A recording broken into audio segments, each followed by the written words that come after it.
So మీరు SA questions రాయాలనుకుంటే ఇలా రాయండి, ప్రాబ్లమెటిక్ రాయాలనుకుంటే ఇలా రాయండి, ఇప్పుడు చెప్పింది. డ్రాయింగ్ సబ్జెక్ట్ రాయాలంటే ఇలా రాయండి, షార్ట్ క్వశ్చన్స్ రాయాలనుకుంటే ఇలా రాయండి. Hi viewers, welcome to this channel. So చాలామంది స్టూడెంట్స్ ఇప్పుడు JNTUK R23 ఏమో 2 బీటెక్ రెగ్యులరు, 2 బీటెక్ సప్లీ ఉన్నారు. ఇక R20, R19, R16 వాళ్ళు సప్లీ వాళ్ళు ఉన్నారు. అయితే ఇక్కడ R23 వాళ్ళకి వచ్చేసరికి ఏంటంటే పాత రెగ్యులేషన్ వాళ్ళతో పోల్చినట్టయితే వీళ్ళకి షార్ట్ క్వశ్చన్స్ కూడా ఉన్నాయి, 2 మార్క్స్ క్వశ్చన్స్ ఉన్నాయి, ఎస్ఏ క్వశ్చన్స్ ఉన్నాయి. అయితే ఇప్పుడు ఈ ఎగ్జామ్స్ రాసే విధానంలో వీళ్ళు చేస్తున్న తప్పులేంటి, అసలు కీ పేపరు ఉంటుందా, కీ పేపరు ఎందుకు ఉంటుంది, అందుట్లో ఏముంటుంది, సో ఎగ్జామ్ ఎలా రాస్తే పాస్ అవ్వడమే కాకుండా మంచి పాయింట్లు ఉంటాయి, ఇంటర్నల్స్కి ఎక్స్టర్నల్స్కి ఉన్న తేడా ఏంటి, సో ఇవన్నీ కూడా చాలామంది స్టూడెంట్స్ అడుగుతూ ఉన్నారనమాట.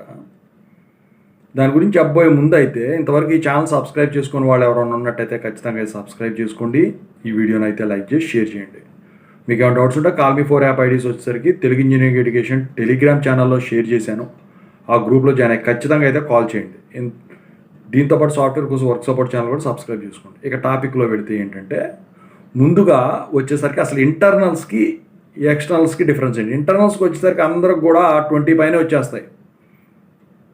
ఎందుకంటే దానికి కారణం, సో ఆన్లైన్ క్విజ్ ఉన్నప్పుడు కూడా ఆన్లైన్ క్విజ్ ఏకదాటికి పెడతారు, డిస్క్రిప్టివ్ పేపర్ వచ్చేసరికి వీళ్ళే వేస్తారు కాబట్టి వీళ్ళు ఎట్లా అట్లా ఇచ్చేసి రాస్తారు. కానీ ఎక్స్టర్నల్ ఎగ్జామ్ అలా రాస్తే పని అవ్వదు. మిడ్లు ఏదో అరకొరగా రాసేసేసి సార్లతో మాట్లాడుకొని మేడమ్స్తో మాట్లాడుకొని మార్కులు డిస్క్రిప్టివ్ వేయించుకున్నా ఆన్లైన్లో మీకు తగ్గిపోతున్నాయి కదా. సో ఆన్లైన్లో నాకు తెలిసి గగనంగా ఒక 13, 12 వచ్చినాయి అంటే అది హైయెస్ట్ అన్నట్టే. 20 అనేది మ్యాక్సిమం రావు ఎవరికి కూడా. సో 25 అయితే 25, 40 అయితే 40, మామూలుగా చెప్తున్న ఎగ్జాంపుల్. సో ఎక్స్టర్నల్ రాయటం అయితే కుదరదు, మరి ఎలా రాయాలి? ఇక్కడ ఏంటంటే మీకు కీ పేపర్ ఉంటుంది అనమాట. సో కీ పేపర్ అంటే ఏంటంటే మీకు ఒక క్వశ్చన్ పేపర్ ఇస్తారు, ఆ క్వశ్చన్ పేపరుకి ఆన్సరు అన్నీ కూడా ఆ కీ పేపర్లో ఉంటాయి. అది ఎవరు తయారు చేస్తారు? సో అది వచ్చేసరికి యూనివర్సిటీలో ఉన్న ప్రొఫెసర్స్ అయితే తయారు చేయడం అయితే జరుగుతుందన్నమాట. సో అందుట్లో మొత్తం కూడా మీకు ఒక క్వశ్చన్ ఇచ్చారంటే, షార్ట్ క్వశ్చన్ ఇచ్చారంటే దానికి ఎన్ని లైన్ ఆన్సర్ ఉంటుందో అన్ని లైన్ ఆన్సర్ అందులో ఉంటుంది. దాన్ని చూసుకొని చేస్తారు. ఎక్స్పీరియన్స్డ్ అనుకోండి, మైండ్ మెచ్యూర్ అయిపోతుంది, బాగా గుర్తుండిపోతుంది, 4-5 సార్లు సబ్జెక్ట్ ఎక్స్పోర్ట్ అయిపోతారు కాబట్టి చెప్పి కీ పేపర్లో ప్రాబ్లమ్స్ ఉన్న వాటికి మాత్రమే ఆన్సర్స్ చూస్తారు తప్ప మిగతా వాటికి వేసుకుంటూ వెళ్ళిపోతారు. ఫ్రెషర్స్ ఎవరైనా ఉన్నారనుకోండి, ఫ్యాకల్టీ జాయిన్ అయిన వాళ్ళు ఒక్కసారి చెప్పారనుకోండి సబ్జెక్ట్ ఎక్స్పోర్ట్లో, సో వాళ్ళకి అంత అవగాహన ఉండదు కదా, ఈ కీ పేపర్ చూసుకోవడానికి వాళ్ళకి ఉపయోగపడుతుంది అనమాట. సో ఆ కీ పేపర్ని బేస్ చేసుకొని ఇక్కడ మీకు పేపర్ వాల్యుయేషన్ జరుగుతుంది. సీనియర్ ఫ్యాకల్టీ పేపర్ వాల్యుయేషన్ చేశారనుకోండి మీకు పెద్దగా ప్రాబ్లం ఉండదు, ఎందుకంటే చూసి వెళ్ళిపోతారు, టప్ అనే అలవాటు ఇక పాత పడిపోద్ది కదా వాళ్ళకు. ఇక ఫ్రెషర్స్ ఉన్నారనుకోండి ఫ్యాకల్టీ, వాళ్ళు చేశారంటే మీకు ప్రాబ్లం, పట్టి చూస్తారు. ఏంటంటే కొత్తగా జాయిన్ అయ్యారు కాబట్టి అమ్మో మళ్ళీ ఏం చేస్తే ఏమవుతుందని చెప్పేసి దీన్నే పట్టుకుంటారు. అయితే ఇక్కడ ఏంటంటే విషయం, మీరు సొంతగా రాస్తారు, సేమ్ అర్థం వచ్చేటట్టు కీ పేపర్లో ఉన్నదానికి. సో వీటికి అర్థం కాలేదనుకోండి, ఫ్రెషర్గా జాయిన్ అయినట్టు అప్పుడు ఇబ్బంది. ఆ ఫెయిల్ అయ్యే క్యాండిడేట్స్ వాళ్ళ వల్లే ఫెయిల్ అవుతారు. ఈ ఎక్స్పీరియన్స్ అనుకోండి, మీరు రాసిన ఆన్సరు కీ పేపర్లో ఆన్సరు సేమ్ మీనింగ్ కాబట్టి ప్రాబ్లం ఉండదు. ఏది ఎట్లా రాసినా టెక్నికల్ ఎడ్యుకేషన్లో కొన్ని కీవర్డ్స్ అనేవి కంపల్సరీగా మ్యాచ్ అవుతాయి. ఫర్ ఎగ్జాంపుల్ మెషిన్స్లో ట్రాన్స్ఫార్మర్ తీసుకోండి, అందుట్లో రిపుల్ ఫ్యాక్టర్ కనుక్కోవడం, లేకపోతే అందుట్లో వచ్చేసరికి ఎఫిషియన్సీ కనుక్కోవడం. ఈ ఎఫిషియన్సీకి వేరే అర్థం మీరు వేరే మీనింగ్ తీసుకురాలేదు కదా, వేరే వర్డ్ తీసుకురాలేదు కదా, those are nothing but keywords.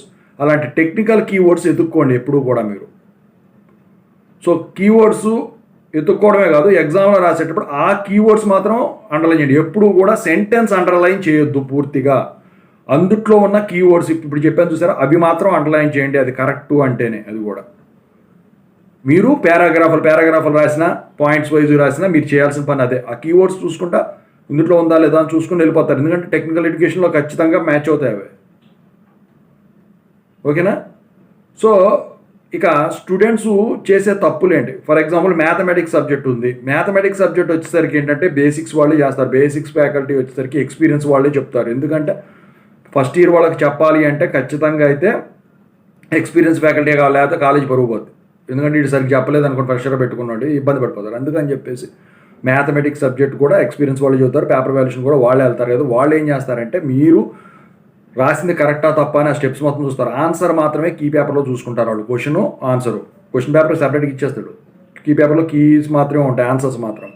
So ఆ నెంబర్ చూసుకుంటాడు, చేసేస్తాడు. ఏదన్నా స్టెప్ రాంగ్ అయితే మార్కులు తీసేస్తాడు. అది అక్కడ జరుగుతుంది. ఈ టెక్నికల్ ఎడ్యుకేషన్లో వచ్చేసరికి కింద చెప్పాను కదా, దాని ప్రకారం ఉంటుంది. ఈ స్టూడెంట్స్ ఏం చేస్తున్నారంటే ఫస్ట్ లైను, లాస్ట్ లైను, మధ్యలో లైను కరెక్ట్ రాసి మిగతా అన్నీ కూడా సోది నింపేస్తున్నారు. అట్లా రాస్తే ఆ రోజులు పోయినాయండి. ఇప్పుడు పడట్లేదు. జేఎన్టీయూకే పేపర్ వాల్యుయేషన్ కూడా కొంచెం స్ట్రిక్ట్ అయిపోయింది. మీకు తెలిసే ఉంటుంది. అది అటానమస్ అనే కానివ్వండి, అఫిలియేటెడ్ కానీ. అటానమస్ అంటే అది వేరే ప్రాసెస్ ఉంటుంది, అది వేరే విషయం. దాని గురించి మాట్లాడకూడదు ఇప్పుడు ఇక్కడ. సో ఇక మీరు ఇవన్నీ ఇది చేస్తారు కదా, ఈ కీవర్డ్స్ అన్నీ కూడా ఖచ్చితంగా అయితే అండర్లైన్ చేయడం చేయాలి. అదే డయాగ్రమెటిక్ టైప్ ఆఫ్ క్వశ్చన్స్ ఉన్నాయనుకోండి, పెన్సిల్తో నీట్గా వేసేసి బాడీ పార్ట్స్ మాత్రం కరెక్ట్గా మెన్షన్ చేయండి. ముఖ్యంగా ఇంజనీరింగ్ డ్రాయింగ్కి వచ్చేసరికి లెంగ్త్లు కనుక మీరు డైమెన్షన్స్ కనుక మెన్షన్ చేయకపోతే మీరు ఎంత కరెక్ట్గా వేసినా కూడా అది ఫెయిల్ అయిపోతారు. ఎందుకంటే మెకానికల్ వాళ్ళు చేస్తారు కదా, ఆ డైమెన్షన్స్ను బట్టే మీరు చేస్తుంది తప్ప కరెక్టా అని వెళ్తుంది. ఎందుకంటే పూర్తిగా ఇవ్వరు కదా, కొన్ని డైమెన్షన్స్ మీరే క్యాలిక్యులేట్ చేయాల్సి ఉంటుంది ఆ గీసిన ఫిగర్ నుంచి డ్రాఫ్ట్ యూజ్ చేసి. సో ఆ రిజల్ట్ ఏదైతే అక్కడ డైమెన్షన్ కింద మీరు రిప్రజెంట్ చేస్తారో దాన్ని బట్టే తెలిసిపోతుంది మీరు డ్రాయింగ్ గీసారా కరెక్ట్గా గీసారా అని చెప్పేసి. మెకానికల్ వాళ్ళు అక్కడే కనిపెట్టేది, సివిల్ వాళ్ళైనా మెకానికల్ వాళ్ళైనా. ఓకేనా, డైమెన్షన్స్ బట్టి. సో అవి మెన్షన్ చేయడం మర్చిపోద్దు. అది ఇక తప్పు అయినా కరెక్ట్ అయినా ఖచ్చితంగా మెన్షన్ చేయాల్సిందే, చేసేదేం లేదు. అమ్మ నాకు ఇది రాలేదురా, చేయటం రాలేదు అంటే మాత్రం ఇక మీ ఇష్టం, వదిలేయాలంటే వదిలేయండి, చేయాలంటే చేయండి. ఈ థియరీ సబ్జెక్ట్స్ పరంగా కూడా ఇందా చెప్పాను. డెరివేషన్ పార్ట్ అయితే వచ్చేసరికి ప్రతిదీ ఈచ్ అండ్ ఎవ్రీ స్టెప్ చూస్తున్నారండి. ఓకేనా. సో మీరు ఎప్పుడూ కూడా వచ్చేసరికి ముందు బాగా వచ్చిన ఆన్సర్తో చేయండి. So start with the highest easy question, నీకు ఈజీగా ఉండేది. అంటే అన్నీ ఈజీగా ఉండవు, ఖచ్చితంగా ఇది ఈజీగా ఉండకుండా ఉండవు. నీకు వచ్చినవి ఖచ్చితంగా ఏదో ఒకటి ఉంటాయి. సో పై నుంచి కిందకి రావాలి, ఈజీ దగ్గర నుంచి హార్డ్కి వెళ్ళాలి రాయటంలో అయితే. సో మీకు ఏదైతే రాదో అది చివరిలో రాయండి. ఎందుకంటే first impression is best impression అంటారు కాబట్టి ఫస్ట్ అవి రాయండి. ఇక షార్ట్ క్వశ్చన్స్ అంటారు R23 వాళ్ళు, మీరు గమనించాలి. ఆన్సర్ కరెక్ట్గా ఉంటేనే 2 మార్క్స్ పడుతుంది. అటెంప్ట్ చేశాను ½ మార్క్ పడుతుంది, సగం రాశాను 1 మార్క్ పడుతుంది, జాంతనాయ్. ఓకేనా.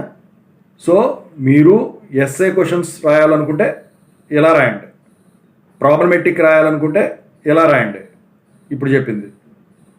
డ్రాయింగ్ సబ్జెక్ట్ రాయాలంటే ఇలా రాయండి, షార్ట్ క్వశ్చన్స్ రాయాలనుకుంటే ఇలా రాయండి. సో ఇవి ఫాలో అవ్వండి, మీరు ఖచ్చితంగా అయితే పాస్ అవటమే కాదండి మంచి స్కోర్ కూడా వస్తుంది.